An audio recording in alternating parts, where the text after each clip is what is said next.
All right, welcome to The Explainer. Today we're going to dig into two ideas that, honestly, can completely change how you build software. We're talking about bounded contexts and ubiquitous language. Now, these might sound a bit academic, but they're really the secret blueprint for building microservices that you can actually change and scale without everything falling apart. So, let's jump right in. So let's start with a question that I think every single one of us has asked at some point. Why do our software systems get so ridiculously hard to change over time? You know the feeling, right? You start out with this beautiful, clean system, and then it just grows. It becomes this tangled mess. And pretty soon, making even a tiny change feels like you're performing surgery in the dark, just hoping you don't accidentally break something on the other side of the application. And this really gets to the heart of it. On one hand, you've got the classic monolith, this one massive tightly knit code base where, let's be honest, a change over here can cause a total disaster way over there. But then you have the promise of microservices, these small, independent components. The thing is, just chopping up a monolith isn't a magic fix. The real trick, the thing that everyone struggles with, is figuring out where to draw those lines. Get it wrong, and you've just made things worse. Okay, section 1, the solution. Finding the right boundaries. So that's the big question, right? If we're going to break this thing apart, how do we find the right boundaries? Because if we mess this up, we end up with what's called a distributed monolith. And trust me, that's a nightmare you don't want. Well, the answer is a really powerful idea called a bounded context. The best way to think about it is like a protective bubble. It's an explicit boundary you draw on your system.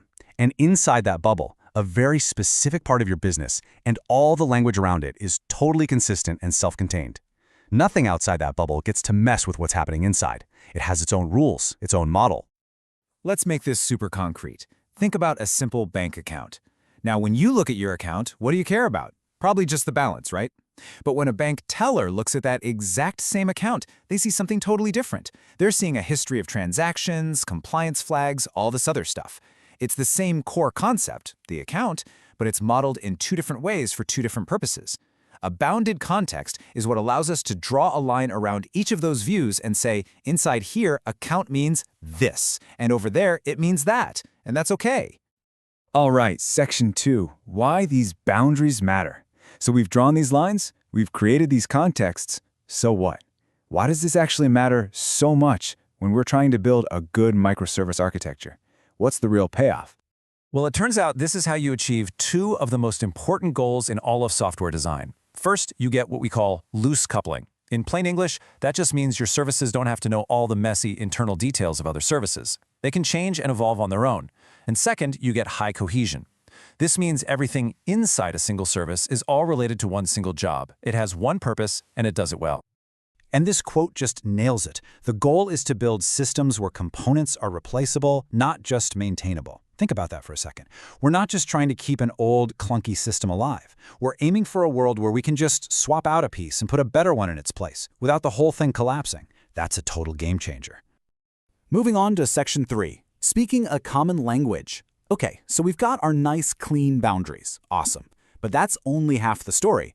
Now we have a new problem. How do we make sure that everyone working inside one of those boundaries, I'm talking developers, product owners, business experts, everyone, is actually on the same page? How do we stop them from talking past each other?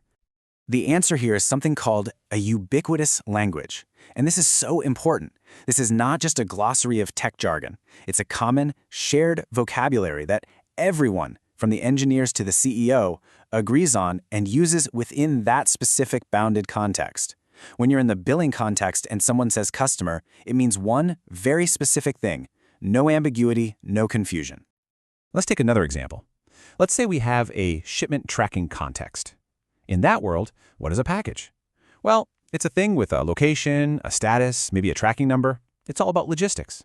But if we hop over to the customer management context, the word package might mean something totally different. There it's defined by who sent it and who's receiving it. The language is only precise because we've tied it to a specific context. So let's put it all together in section 4. We've got these two big ideas on the table, the bounded context, which is our boundary, and the ubiquitous language, which is our shared vocabulary. So how do these two things actually work together to give us that blueprint for great microservices? Well, it gives us a really simple, repeatable recipe. Step 1. You look at your business and identify a distinct part of it, like, say, inventory management. Step 2, you draw that bounded context line around it. Step 3, you get everyone in a room and hammer out the ubiquitous language for inventory. And finally, step 4, you build one single independent microservice that is responsible for only that context and speaks only that language. That's it. And this is really the key to everything we've been talking about. This isn't just some high-level abstract theory. It's a super practical blueprint for actually achieving the dream of microservices, being able to build and ship things with both speed and safety. You finally get to move fast without that constant nagging fear that you're about to break everything. So, I want to leave you with a question to take back to your own work. Take a hard look at your own systems. Are your service boundaries actually creating clarity? Do they make sense? Or are they just causing confusion and friction every single time someone needs to make a change? It's really something to think about. Hey, if this explainer was useful for you, do me a favor and hit that like button, maybe share it with your team, and definitely subscribe for more deep dives just like this one. Thanks so much for watching.